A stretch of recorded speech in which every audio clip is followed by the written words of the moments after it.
What's the meaning of atonal?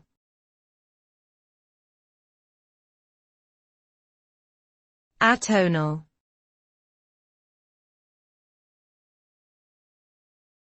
Atonal.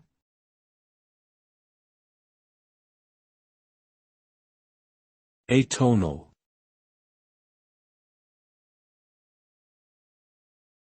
Atonal.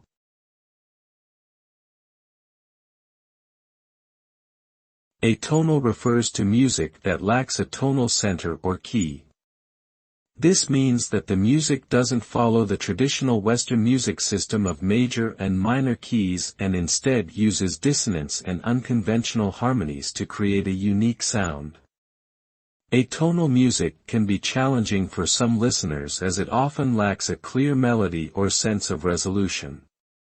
However, it is an important development in modern music and has been used by composers such as Arnold Schoenberg and Alban Berg to explore new and expressive musical territories.